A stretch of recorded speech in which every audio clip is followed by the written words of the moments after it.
Amém, boa noite. Mais uma vez, que a graça e a paz do Senhor seja com vocês. O tema da nossa celebração de hoje é Semeando em Terra Seca. E como é comum acontecer na vida daquele que serve a Jesus, daquele que anda com Cristo, como é comum se sentir muitas vezes semeando em terra seca. Eu tenho certeza que isso faz parte da experiência de cada um de vocês. Antes de começar a palavra, eu queria me apresentar. Meu nome é Bruna, sou esposa de Cleison, está ali. E nós fazemos parte do Ministério Águios, que é esse ministério de louvor e ensino da palavra de Deus. Então, nós nos reunimos, apesar de sermos de denominações diferentes, cada casal faz parte. Ainda tem outros, é porque hoje veio uma pequena parte. Mas o ministério tem quantas pessoas, Wendel? 14? Mais ou menos, né? E nós nos reunimos para compartilhar com os irmãos, com a igreja, com o corpo de Cristo, aquilo que o Senhor já tem nos dado. E fazemos isso com amor, e fazemos isso porque o Senhor nos comissionou a isso. Amém? E eu queria apresentar aqui o nosso material. O pastor já falou, mas eu gostaria de mostrar aos irmãos. Recentemente nós lançamos 2 livros pelo ministério. Um é o meu, que é esse aqui, Tempo de Chorar, Tempo de Crescer, porque Deus permite o sofrimento. É um livro que é um pouco testemunho, mas é também de reflexões à luz da Bíblia a respeito do sofrimento. Quem nunca se viu com essa pergunta, né? Por que Deus permitiu que tal coisa acontecesse na minha vida? E esse livro ele vem como um fruto aí de uma história de perda que veio trazendo reflexões e muito crescimento. Muito crescimento. Por isso que o título do livro é Tempo de Chorar, Tempo de Crescer. Porque se nós estivermos de coração aberto para o que o Senhor quer ministrar ao nosso coração, o nosso tempo de choro também vai ser um tempo de muitos frutos, um tempo de uma colheita farta. Amém? E temos também um livro do pastor Wendel, Amor, a Verdadeira Natureza de Deus, que é um livro que eu li várias vezes porque fui revisora do livro. É um livro que fala de Deus como a essência do caráter de Deus como amor, né? Deus é amor, diz a palavra. E em toda a história da Bíblia, desde o Velho Testamento, Deus vem se revelando como esse Deus de amor. Em todos os momentos, mesmo quando a gente imagina que Ele está agindo com ira, ainda assim o amor dele é revelado. E uma das perguntas que o Wendel responde aqui nesse texto é: o dilúvio foi um ato de amor? E se vocês tiverem curiosidade sobre isso, adquiram o livro. O livro dele está R$20, certo? O meu R$25. Esse preço é o preço de custo, é o que o livro custou para nós. O livro foi produzido por uma editora no Rio de Janeiro, então a gente paga frete para receber os exemplares aqui. Então tudo isso já está incluído nesse valor, tá bom? Nosso intuito é que a mensagem seja propagada. Amém? Se os irmãos quiserem adquirir, temos também os DVDs com o meu testemunho em vídeo. É o testemunho que está no livro, mas esse aqui é em vídeo, com fotos. E temos um DVD da irmã Juliane, que é uma pregadora do ministério também, que não está aqui hoje, que é uma série de mensagens sobre o papel da mulher cristã. E aí, se vocês tiverem interesse, só procurar no stand que vai estar ali atrás, após o culto. Amém? Nosso ministério, ele tem essa câmera aqui, esse material, porque a gente tem um canal no YouTube, Ministério Águios, onde a gente divulga essas mensagens, divulga esse ensino, usando essa ferramenta que o Senhor nos deu para propagar a mensagem do Senhor. Amém? Então vamos abrir a nossa Bíblia no texto base, que é Gênesis 26. Vamos ler Gênesis 26. E eu creio que se a igreja decidiu que o tema da mensagem fosse esse, deve ser um texto conhecido, pelo menos da liderança, daqueles que escolheram, deve ser um texto bem conhecido. Mas eu vou contextualizar aqui para os irmãos que não conhecem. A gente vai ler aqui alguns trechos desse texto. Amém? Vamos ler 26, vamos ler a partir do 1º, e aí a gente dá uma pausa para ler o verso 12. A partir do verso 1, diz assim: Houve fome naquela terra, como tinha acontecido no tempo de Abraão. Por isso Isaque foi para Gerar, onde Abimeleque era o rei dos filisteus. O Senhor apareceu a Isaque e disse: não desça ao Egito, procure estabelecer-se na terra que eu lhe indicar. Permaneça nesta terra mais um pouco, e eu estarei com você e o abençoarei. Até aqui. E aí nós vamos para o verso 12, que já foi lido aqui inclusive, na leitura oficial. Isaque formou lavoura naquela terra, e no mesmo ano colheu a 100 por 1, porque o Senhor o abençoou. Amém? Então o contexto dessa história, o que estava acontecendo? Da mesma forma como aconteceu com Abraão, antes desse momento aqui, está acontecendo com Isaque. Ele está numa terra e vem uma fome. A fome assola aquela terra. E aí, quando a fome assola a terra, o pensamento de Isaque rapidamente é ir para um lugar onde havia fartura. E é de ir para o Egito. Mas aí Deus fala com Isaque e diz para que ele não descesse até o Egito, mas que se estabelecesse na terra que Deus determinaria para ele, que era a terra de Gerar. Não desça ao Egito, permaneça nessa terra mais um pouco, e eu estarei com você e o abençoarei. E nós vemos no verso 12 que o que acontece é, Isaque permanece nessa terra, que era uma terra que não era fértil, que era uma terra seca. E quando ele semeia, ele forma a lavoura, diz o texto. Quando ele semeia, naquele mesmo ano ele colhe a 100 por 1. É a maior colheita. Quando a gente vê ali na parábola do semeador, não sei se os irmãos conhecem, acho que a maioria conhece. Quando Jesus está falando daquele que é um solo fértil, daquela pessoa que tem um coração como um solo fértil, ele diz que o solo fértil ele dá a 30, acho que a 30, a 60 e a 100 por 1. 100 por 1 é quando de uma semente você dá 100, a sua colheita dá 100 frutos. Então, foi muito frutífera essa colheita de Isaque. E o Senhor o abençoou. E eu, quando li esse texto, me lembrei rapidamente do texto que Abraão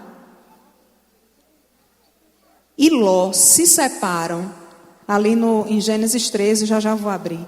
E quando Abraão e Ló estavam juntos, e começa a haver uma desavença entre os trabalhadores de um e trabalhadores de outro.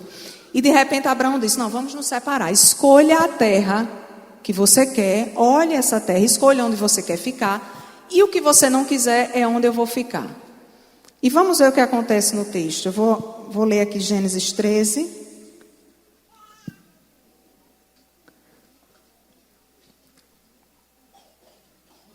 Gênesis 13, 8.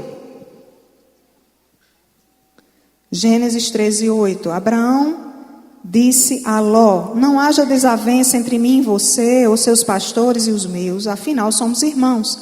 Aí está a terra inteira diante de você. Vamos separar-nos. Se você for para a esquerda, irei para a direita. Se você for para a direita, irei para a esquerda. E agora no verso 10. Olhou Ló e viu todo o vale do Jordão, bem irrigado até Zoar. Era como o jardim do Senhor, como a terra do Egito. Isto se deu antes de o Senhor destruir Sodoma e Gomorra. Ló escolheu todo o vale do Jordão e partiu em direção ao leste. Assim os dois se separaram. E aqui os dois se separaram. E Ló, quando teve a oportunidade de escolher, ele escolheu a terra que aos olhos naturais dele era a terra mais fértil, era a terra mais proveitosa, era a terra onde ele seria mais feliz. E quem sabe um pouco de Bíblia, sabe o que acontece com Ló. Ele vai viver justamente num lugar que era fértil aos olhos dele, que era rico aos olhos dele, mas é um lugar onde a perversidade toma conta. E aí a gente tem lá na frente a destruição de Sodoma e Gomorra. Então nem sempre aquilo que é bom aos nossos olhos é bom para Deus. Nem sempre aquilo que parece saudável, que parece cômodo aos nossos olhos é o que Deus quer de nós. E para Isaque seria muito fácil descer ao Egito. O Egito era uma terra irrigada, né? Quando a gente estuda a história da humanidade, a gente sabe que o rio Nilo ele tinha os tempos de cheia E aquele tempo de cheia fazia com que a terra fosse toda irrigada. E o vale do Nilo é um vale muito fértil. Então, quando havia fome, para onde era que o povo corria? Para o Egito. Isso acontece em vários momentos na Bíblia. O povo de Deus correndo para o Egito. Mas Isaac ouve a voz do Senhor. E ele fica na terra seca que o Senhor disse que era para ele ficar. Ele fica na terra seca. Irmãos, não há lugar mais seguro para estar do que o lugar da vontade de Deus para nós. Amém. E essa frase não é minha, mas é uma frase de um grande homem de Deus, que eu trouxe ela todinha aqui para ler para vocês. De um missionário americano que fundou uma das igrejas históricas, uma das primeiras igrejas históricas aqui no Brasil, que é a igreja presbiteriana. Vocês devem já ter ouvido falar dessa igreja. É um missionário que ele era filho de pais ricos nos Estados Unidos. E ele era inteligentíssimo, formou-se com louvor no seminário lá na cidade dele, nos Estados Unidos. E ele recebeu o chamado de Deus para vir para o Brasil. Isso no ano de, para eu não errar, 1859. E aí a família dele, os amigos, a igreja, todo mundo tentou dissuadi-lo de vir para o Brasil. Todo mundo achou que essa ideia era loucura, porque o Brasil era uma terra de uma civilização não tão desenvolvida como de onde ele vinha. Uma terra onde havia muitas doenças para as quais não havia vacina, nem havia cura. E as pessoas diziam que era loucura, que ele estava saindo do conforto e da segurança do seu país, da sua família, das riquezas da sua família, para vir para uma terra onde ele teria sofrimento e enfrentaria muita dificuldade. E é ele que diz essa frase: não há lugar, deixa eu dizer o nome dele, é Ashbel Green Simonton. Ele diz essa frase: não há lugar mais perigoso para um homem, ainda que cercado de conforto, do que fora da vontade de Deus. E não há lugar mais seguro para se estar, ainda que entrincheirado por perigos, do que no centro da vontade de Deus. E aí esse homem vem para o Brasil, ele vive poucos anos, né? Naquela época realmente havia muitas doenças, as pessoas não tinham uma longevidade, não se chegava aos 60 anos, era muito difícil. E ele morre aos 30 e poucos anos. Ele vem para o Brasil com 20 e poucos e vive aí no Brasil uma década mais ou menos. Mas a passagem dele pelo Brasil tem um significado, uma importância para o Evangelho, para a evangelização dessa nação. Certamente o fato dele ter deixado o conforto do seu lar teve diferença até na nossa vida. Porque o Evangelho chegou também através desse homem aqui na nossa nação. Não foi o único, mas foi um dos pioneiros. Então, o que é que eu quero dizer para vocês? Que vocês precisam ouvir a voz de Deus, assim como Isaac ouviu, assim como Ashbel Green ouviu. Ouvir a voz de Deus e estar no lugar do centro da vontade de Deus para a vida de vocês.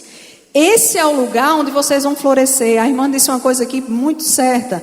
Onde quer que Deus plante vocês, vocês têm que frutificar. Mas vocês só vão frutificar se vocês estiverem no centro da vontade de Deus. Não adianta querer frutificar se não é o lugar da vontade de Deus para vocês. Hebreus capítulo 11 é um capítulo que fala sobre fé e vai falando sobre as pessoas que que são conhecidas na Bíblia pela sua fé. Fala de Abraão, fala de Isaac, fala de Moisés, fala de José. Hebreus capítulo 11. E ele vai falando de cada uma dessas pessoas. Mas o interessante, quando a gente olha para a vida desses homens e mulheres, que ele cita também uma mulher, homens e mulheres de Deus, o ponto em comum na história deles é que eles deixaram a comodidade, eles deixaram o conforto, eles deixaram a segurança aparente para seguir a voz de Deus para um lugar que na mente deles não havia nenhuma segurança e nenhuma certeza. Quando a gente olha, a gente lê o Gênesis é uma narrativa que tudo acontece muito rápido, mas se você prestar atenção, quando a gente lê um capítulo, às vezes já passaram anos, décadas, E a gente vê Deus falando com Abraão e dizendo: Abraão, saia da tua terra, saia do lugar dos teus parentes, da sua família e vai para uma terra que eu vou lhe mostrar. Deus não disse que terra era, ele só disse: você vai sair, vai para a terra que eu vou lhe mostrar. E Abraão obedeceu, Abraão ouviu a voz de Deus quando ainda não existia sequer a palavra de Deus escrita. É por isso que Abraão é o pai da fé. Porque ele obedece à voz de Deus ouvindo, e a gente às vezes lê e ainda fica achando desculpa para não obedecer. A gente lê o que está escrito e a gente ainda fica tentando adequar a palavra de Deus aos nossos desejos e aos nossos interesses. Eu tenho certeza que quando Abraão ouviu a voz de Deus, ele sentiu medo. Porque todos nós sentimos medo quando temos um desafio a enfrentar. Quando algum pastor é chamado para abrir um trabalho em algum determinado lugar difícil, eu tenho certeza que há medo no coração desses homens. Mas se é a voz de Deus, se Deus confirma, se Deus fala, você tem que seguir e crer que onde você estiver, esse deserto, esse lugar que pode parecer seco, que pode parecer difícil, vai florescer, vai frutificar. Nós precisamos ter essa confiança, mas às vezes a gente age assim. Eu não sei se vocês são assim, mas eu sou, muitas vezes. A gente quer ter a fé de Abraão, mas a gente não age como ele, né? Porque a gente escuta Deus falando e a gente diz: Senhor, confirma, né? Confirma, aí Deus confirma, aí depois confirma de novo. A gente fica querendo confirmação do que Deus já disse, do que Ele já tem dizendo na palavra. A palavra já diz, não precisa de confirmação nenhuma, a palavra está dizendo. Às vezes é uma coisa que a palavra de Deus diz de forma bem específica, mas a gente ainda quer que Deus confirme. Aí Deus confirma, aí Senhor me mostra, me faz sonhar sobre isso. Gente, esses homens, eles ouviram a voz de Deus uma vez, eles obedeceram a voz de Deus. Foi uma vez só. Isso é fé. Isso é fé. E como nós somos falhos em agir nessa fé. Como nós somos falhos, como nós recebemos do Senhor orientação, instrução, promessas e a gente fica duvidando. A gente só acredita quando acontece, quando vê acontecer. Porque nós somos falhos, a nossa fé, como a gente tem muitas facilidades aqui, né? Uma vez eu estava conversando com alguém sobre os cultos na África. Quando vocês assistem na internet aqueles cultos na África, né? Os irmãos africanos, eles são muito alegres, eles pulam, eles exultam, eles se alegram. E muitas vezes eles estão fazendo um culto num chão de terra batida, sem nenhuma estrutura, né? A gente aqui tem salinha para criança, tem banheiro, tem gelágua com água gelada. E às vezes o povo é tudo parado, não celebra a Deus, não tem, parece que não tem intimidade, não tem esperança, não sabe a quem está adorando. E uma vez eu falando com alguém sobre isso, por que esses irmãos são tão felizes? São tão alegres, eles adoram com tanta espontaneidade. E a gente conversando, chegamos ali a uma conclusão que a gente entendeu ser assim: é porque eles têm poucos recursos. Aqui quando a gente adoece, a gente vai para o médico. Lá, se eles quiserem ir para o médico, eles vão ter que andar muito. É muito longe. Eles não têm posto de saúde como a gente tem aqui, não. Quando a gente está zerado no banco, a gente tem cheque especial, né? Lá eles não têm isso, não. Aquelas comunidadezinhas que a gente vê celebrando, eles não têm. Então, eles veem os milagres de Deus e a provisão de Deus todos os dias. Porque eles não têm os recursos que a gente tem. E como eles veem o milagre de Deus, eles veem florescer a terra seca o tempo todo eles veem isso. Então, eles sabem quão grande é o Deus que eles adoram. E a gente precisa, às vezes, se colocar nesse lugar de dependência, de entender que Deus quer de nós obediência e quer de nós dependência e intimidade com Ele. Ele só quer que você obedeça. Essa obediência vai lhe tirar do seu conforto. Você não vai frutificar. Você não vai frutificar em terra seca se você quiser continuar no seu conforto. Se você quiser continuar sem aprender. Uma vez eu conversando com uma jovem que eu falava muito com ela a respeito das coisas do Senhor. E ela me dizia: Bruna, eu tenho medo de aprender mais sobre Deus, porque eu sei que no momento que eu aprender mais, eu vou ser mais cobrada. E às vezes a gente está assim, a gente não quer aprender, porque a gente sabe que se a gente aprender, a gente falhar, a gente vai ser cobrado naquilo que a gente sabe. A quem muito foi dado, também será cobrado. E a gente fica nesse conforto, nessa comodidade. Não, eu vou para a igreja, eu vou todo domingo, eu vou às vezes na quinta-feira, não sei aqui, é na quinta o culto? Terça e quinta, né? Mas não faz nada, acha que vir frequentar sem colocar a mão na massa, sem obedecer a Deus, sem entender para que foi chamado, acha que isso é suficiente, mas Deus não nos chamou para estarmos, como já foi dito aqui, sentados nessas cadeiras. Deus não nos chamou para sermos um grupo, uma reunião de pessoas que vêm apenas para se encontrar, para cantar umas músicas que acham bonitas e coisas assim. Deus nos chamou para fazer parte de um exército. E aí você precisa saber em que lugar desse exército você vai trabalhar. Qual é o seu posto nesse exército? Você precisa descobrir isso. Você só vai descobrir quando você se dispuser. Você não precisa ser perfeito, você não precisa estar com a vida toda consertada, porque se você esperar estar perfeito, nunca que você vai começar a trabalhar na obra de Deus. Você precisa ter um coração disposto e quebrantado diante de Deus. E aí Ele vai trabalhando e Ele vai lhe aperfeiçoando no processo. Tem gente que quer estar pronto para poder servir a Deus. Não acontece assim, gente. Deus não escolheu pessoas que já estavam prontas. Deus escolheu Pedro, cheio de defeitos. Deus escolheu Paulo, perseguidor da igreja. No Antigo Testamento, Deus escolhe Jonas, covarde, que foge de Deus. Deus escolheu tantas pessoas tão imperfeitas. Mesmo Abraão, o pai da fé, teve seus deslizes. Se você olhar na história da Bíblia, você vai encontrar. Aí certa vez alguém que não crê em Deus, conversando comigo e disse: não, mas a Bíblia diz, querendo justificar uma certa prática, disse: não, a Bíblia diz que determinado personagem da Bíblia manteve relações sexuais com as suas filhas. Ela queria justificar essa prática através da história na Bíblia. Eu disse: não, mas a Bíblia é a verdade. Não é porque a Bíblia está relatando que alguém cometeu tal ato, que a Bíblia está dizendo que isso é o que Deus quer, não. Mas a Bíblia é tão verdadeira que Deus não omite os atos errados dos homens de Deus. A Bíblia é tão verdadeira porque se isso aqui fosse forjado, ia estar escrito só as coisas boas que eles fizeram. Mas a Bíblia é tão real que ela fala sobre Abraão mentindo, ela fala sobre Pedro negando a Jesus.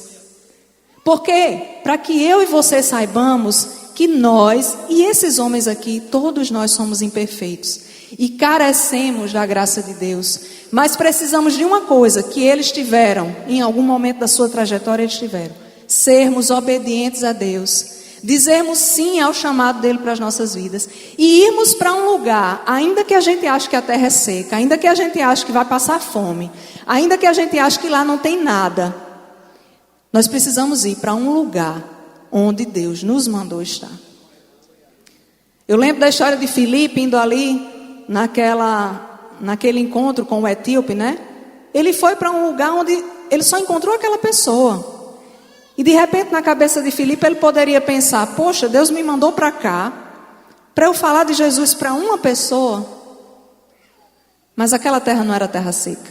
Aparentemente podia ser. Porque aquele etíope, ele volta para a sua terra e ali ele começa a proclamar Jesus.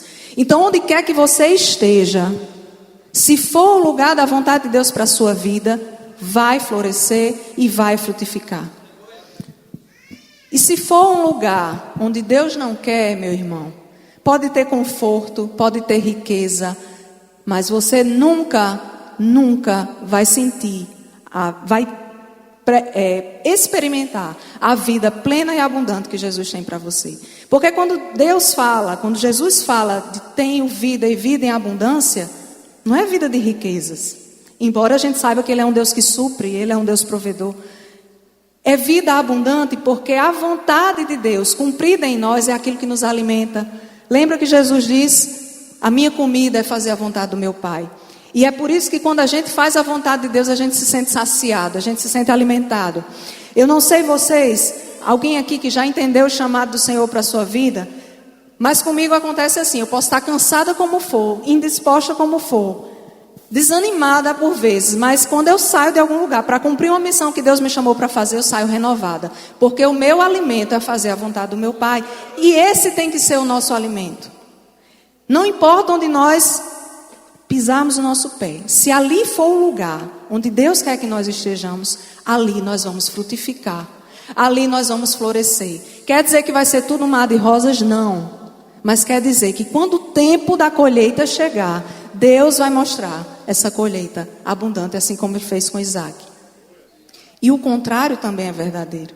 O contrário também é verdadeiro. Veja que Jonas, ele procura segurança no navio, né?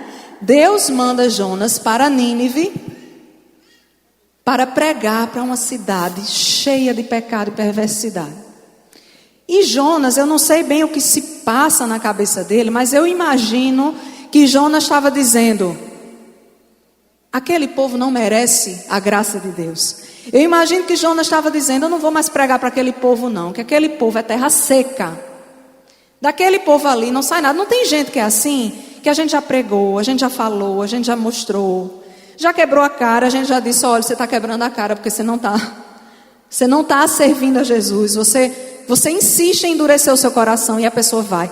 E tem gente que a gente diz: não vou mais pregar para essa pessoa não vou mais falar de Jesus para essa pessoa não, porque ali é terra seca. E Jonas estava desse jeito: eu não vou para essa cidade. E por dois motivos. Primeiro, porque eu acho que ele não achava que aquele povo merecia o amor de Deus. E segundo, porque ele tinha medo. Porque se ele chega lá pregando o amor de Deus e as pessoas não se convertem, eles poderiam matá-lo, poderiam fazer qualquer coisa com ele. E aí Jonas procura o quê? Segurança. Ele procura segurança e aí ele foge e pega um navio. E aí o que ele acha?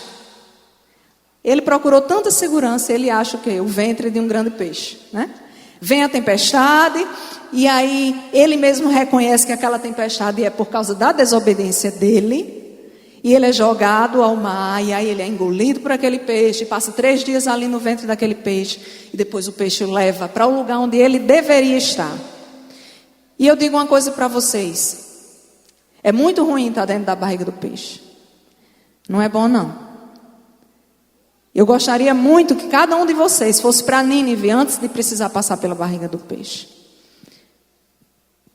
Mas se preciso for passar pela barriga do peixe, ou se você está passando nesse momento, se arrependa da sua desobediência, se arrependa de ter dito não para o que Deus te chamou para fazer, e diga: Senhor, eu vou. Mesmo que você não precisa ser perfeito, como eu disse aqui no início, mesmo que você nem acredite que o povo vai se converter em Nínive, mas você faz a vontade de Deus e diz: eis-me aqui, e lá você irá florescer, e lá você irá frutificar. Um outro exemplo, Moisés, até está citado aqui em Hebreus 11, que eu falei para vocês. Vou até ler o texto que fala de Moisés. Hebreus 11, 24. Se vocês quiserem abrir, nós vamos ler.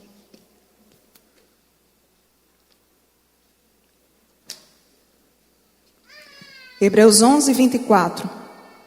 Diz assim: pela fé, Moisés, já adulto, recusou ser chamado de filho da filha do faraó, preferindo ser maltratado com o povo de Deus, a desfrutar os prazeres do pecado durante algum tempo. Por amor de Cristo, considerou sua desonra uma riqueza maior do que os tesouros do Egito, porque contemplava a sua recompensa. Pela fé saiu do Egito, não temendo a ira do rei, e perseverou. Por quê? Porque ele via aquele que é invisível. Olha só, gente, a história de Moisés. A gente lê a história dessas pessoas na Bíblia. E agora, falando de Moisés, já me lembrei de Ruth.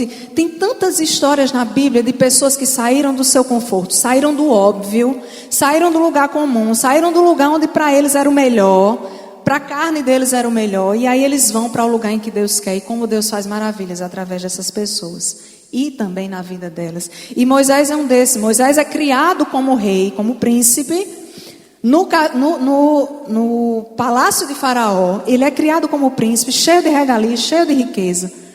E aí um dia Moisés vê como o seu povo é maltratado. E quando ele vê como o seu povo é maltratado, ele podia muito bem ter dito: não, estão sofrendo, mas isso não tem nada a ver comigo. Quantas vezes a gente diz: eu não tenho nada a ver com isso? Quantas vezes nós dizemos, isso não é da minha conta? Pessoas estão morrendo, pessoas estão indo para o inferno, mas eu estou salva? Estou bem. Eu não vou compartilhar Jesus, eu não vou pregar a palavra de Deus, eu não vou amar as pessoas, mesmo aquelas que são difíceis de amar. Porque amar quem é fácil de amar é muito fácil, né? Lógico. Amar pessoas amáveis é fácil. E a gente diz, não, eu estou salvo, eu já tenho minha salvação, vou ficar aqui no meu cantinho. E a gente não tem misericórdia pelos que estão morrendo, indo para o inferno, porque ninguém pregou, ou porque ninguém orou, ou porque ninguém se colocou na brecha por aquela pessoa. E Moisés sai do conforto do castelo dele. Ele sai e ele passa 40 anos no deserto, né? Ele mata ali um soldado egípcio, a história diz, e ele com medo, ele foge. E ele passa 40 anos no deserto, e ali ele tem um encontro com Deus, e Deus fala com ele, Deus fala que ele foi chamado para uma grande obra. Moisés até tem medo, porque diz, Senhor, não sei falar. Não tenha medo. Não diga eu não sei falar. Porque se Deus te chama para alguma coisa, Ele te capacita. Amém? E Moisés sai do seu conforto para fazer a vontade de Deus. E agora ele começa a enfrentar Faraó. Aquele que tinha sido criado com ele, vira seu maior inimigo. E ele começa a enfrentar para libertar o povo de Deus. E as maravilhas que Deus faz através da vida de Moisés são numerosas. Ele jamais experimentaria os milagres, as maravilhas de Deus se ele tivesse ficado no conforto. Ele jamais seria citado na Bíblia, nós jamais falaríamos sobre o seu nome se ele tivesse ficado no conforto do seu palácio, fazendo o que ele bem queria, sem se importar com o povo perecendo, sem se importar com a obra que Deus queria fazer através dele. E ele sai de uma terra aparentemente segura, ele sai do Egito, que é um lugar fértil, um lugar onde a colheita era fértil, onde havia muita comida, havia muito alimento.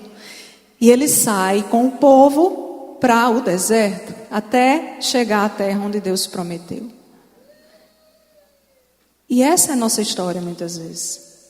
Quantos de nós estamos no conforto da nossa própria comodidade, do nosso próprio comodismo, fazendo aquilo que a gente bem quer, mas algo nos incomoda?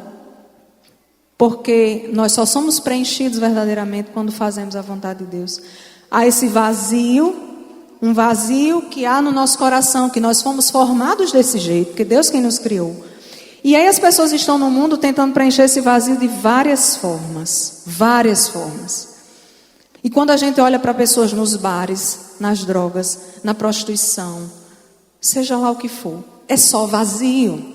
As pessoas têm um vazio muito grande, estão querendo preencher. E elas não sabem que existe uma fonte inesgotável de alegria, então elas estão tentando preencher esse vazio em qualquer outra coisa. Mas nós que fomos alcançados pela graça de Deus, através de Jesus Cristo, nós temos o dever de saber que existe essa fonte inesgotável de alegria, que vai nos suprir em qualquer lugar, desde que estejamos no centro da sua vontade. Nós precisamos ter essa consciência de sair do nosso lugar, do nosso conforto, da nossa comodidade, do banco, e fazer aquilo que Deus quer de nós. E semear na vida de pessoas, e pregar o amor de Jesus. Algumas vezes você nem vai precisar falar de Jesus, você vai pregar com a sua vida, com as suas atitudes. Muitas vezes num local de trabalho a gente não tem, até eticamente você não pode já chegar falando de Jesus para as pessoas. Não sei como é no ambiente de trabalho de vocês, mas a gente tem que ter um certo cuidado. Mas a sua vida refletindo Cristo vai ser luz para aquelas pessoas, e isso vai fazer com que pessoas sejam atraídas para Cristo. Mas isso é responsabilidade nossa. Deus nos dá a terra para plantar, Ele nos dá a colheita farta, mesmo que a terra seja seca, mas quem precisa plantar somos nós. Existe algo que precisamos fazer. Nós precisamos fazer. Nós precisamos obedecer. Deus quer a obediência de nós. Você vai frutificar em terra seca se você obedecer à voz de Deus, se você cumprir aquilo que Deus está pedindo de você. Ah, mas eu não sei o que é que Deus quer de mim. Às vezes a gente olha para esses homens da Bíblia, a gente diz, meu Deus, Deus falava com essas pessoas de uma forma tão fácil, por que Deus não fala hoje comigo? Gente, Deus deixou a Bíblia. Se você não está ouvindo a voz de Deus, você não está lendo a Bíblia. Para começar por aí, né? Então, Deus fala, audivelmente Ele fala. Ele fala. Você ouve a voz de Deus, em algumas circunstâncias pode acontecer. Ele fala através de pessoas ministrando sua palavra, fala. Mas está aqui, a palavra de Deus pura está aqui, é a Bíblia. Então, como assim Deus não fala com você? Deus fala. Agora, se você não está ouvindo, o problema não é de Deus. Amém? Ouça a voz de Deus, busque fazer a vontade de Deus. Saia do seu lugar de conforto. Deus vai fazer você florescer. Eu não sei se tem alguém aqui que nunca fez um compromisso com Jesus, que de repente está ouvindo aqui, mas não sabe, não entende aquilo que eu estou falando, não tem uma vida com Deus, não sabe do que eu estou dizendo. Mas, se tem essa pessoa aqui, se você gosta de repente de vir para a igreja, ou se você nem gosta, mas está aqui porque alguém lhe convidou e você veio por consideração a essa pessoa, mas Deus está falando com você, e você de repente não sabe como começar, como dar o primeiro passo, e você acha que dar esse primeiro passo vai lhe tornar uma pessoa chata, né? Porque às vezes a gente tem um preconceito e acha que crente é uma pessoa chata, e você às vezes não quer ser essa pessoa chata e diz, não vou para aquela igreja não, porque eu não quero ser um chato. Mas nós não somos chatos. Sabe o que acontece? Nós temos a melhor notícia do mundo e a gente não pode ficar calado. É por isso que às vezes a gente parece chato. Nós temos as boas novas de Cristo Jesus. Nós temos a melhor notícia. E não dá para ficar calado a respeito disso. E Deus de fato, quando criou você, Ele criou pensando em você para fazer algo no reino dEle. Para fazer algo para o reino dEle. Mas Ele não vai fazer se você não abrir a porta. Jesus bate a porta, Ele não invade o coração de ninguém. Ele bate a porta, mas Ele precisa que você dê um sinal. Você deve conhecer a parábola do filho pródigo, ela é muito conhecida. O filho que estava afastado da casa do pai. Essa parábola é um símbolo daqueles que estão afastados da comunhão de Deus, da comunhão do pai. E o pai vai para a janela. O pai não vai atrás do filho. Ele vai para a janela, mas quando o filho aponta, quando o filho toma a decisão de voltar, e ele aponta no horizonte, o pai desce e vai atrás dele. E aí o pai se abraça com ele. Por quê? Porque Deus não quer forçar você a estar na casa dele. Deus não quer forçar você a ter um relacionamento com ele através de Jesus. Mas Deus, se você der um sinal, Ele vai te tomar no colo como um filho.